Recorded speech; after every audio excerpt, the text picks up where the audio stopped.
That makes So, sense. You know, one thing I want to point out on this chart here, I only see 2 games trending over the last year. And so creators, you want to be covering games that are trending. See that blue line there, Garena Free Fire, trending up over the course of the year. So you want to be joining games that are trending up, because if they're trending up in terms of search, that means that there's new eyeballs coming in on that game at any given point, which means that you guys can potentially capture new players that are joining these games, looking for information, looking for guides, looking for streamers. The other game that is trending up, but barely, is Roblox on this list. It started lower at the beginning of the year and then actually went up over time as the year progressed. All of these other games kind of either stayed the same or declined. And so the only clear winner here of a game that's going up, up, up, up, up is the blue line, Garena Free Fire. Now, please tell us about your experience, Perrin. You randomly streamed Garena Free Fire on Facebook Gaming and blew up out of nowhere. So tell them about your Free Fire experience, because this massive audience is just taking off, rocket ship to the moon. Yeah, so I don't even play Battle Royale games. And actually at the time I had never played one. So Free Fire was like the first Battle Royale game I'd ever tried. And I went from streaming Star Citizen on Facebook unsuccessfully to, I just swapped over one day. I'm like, you know what? I'm going to try Free Fire. And in that day, I think I had 400 to 500 concurrents just in the first stream itself. I streamed it a couple more times. I went down to like 300 or so.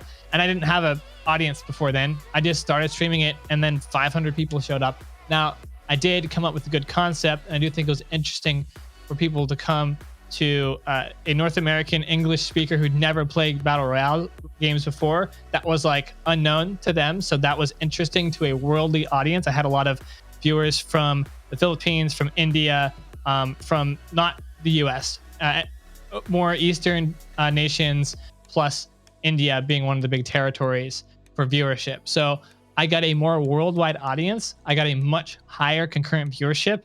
And it definitely occurred on Facebook Gaming, not so much on Twitch or any other platform. And I haven't gone back to that since, but it's something that if I did tag, I bet you, again, I'd be in a couple of hundred concurrent viewers on Facebook Gaming, because the viewership there is insane. And it's something to try on YouTube as well. I haven't tried the YouTube strategy there. Well, I don't think you have tried a Free Fire strategy there yet, but that's something that you all might want to consider trying. With the growth, it's not just on Facebook Gaming. You know, we're talking about today growth on YouTube. It's not, Facebook Gaming is not the only platform where mobile viewership is happening. It's spreading to YouTube, and it's spreading to Twitch too. I had this up earlier. I'll try to bring up again, but I had Twitch tracker up to show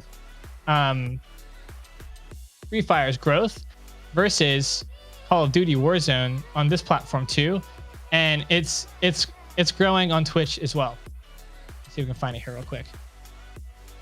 Yeah, you can see the growth. Look at that upward trend right there. And apologies to everybody a moment ago. I was muted, and so you just saw silence on the screen. I was talking the whole time saying interesting things. But Free Fire is also trending on Twitch in addition to YouTube. Interesting. Yeah, so mobile viewership is growing on every platform. This is something that you as a creator want to consider, especially when you're doing a multi-platform strategy using a tool like Restream.io, which we highly recommend because it allows you to diversify and take advantage of the growth of this trend on all of these different platforms. So I know we're focused on YouTube today, but these numbers, this growth of these particular titles are reflected across the internet as a whole. YouTube just being one of the main places to watch where this is happening.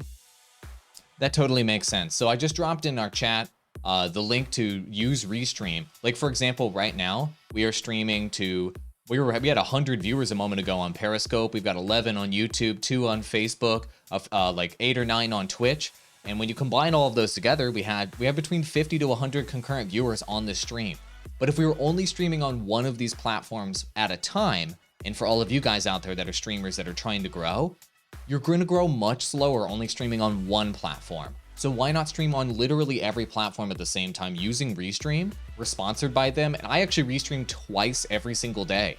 And it grows my AWOL Digital podcast faster. It grows this podcast faster. And just empirically, it will grow your avenues faster too, because you will get exposure on all platforms at the same time, rather than just getting exposure on one. We believe in Restream. We've been using it for years, and now they literally pay us money to say it. Thank you for the money.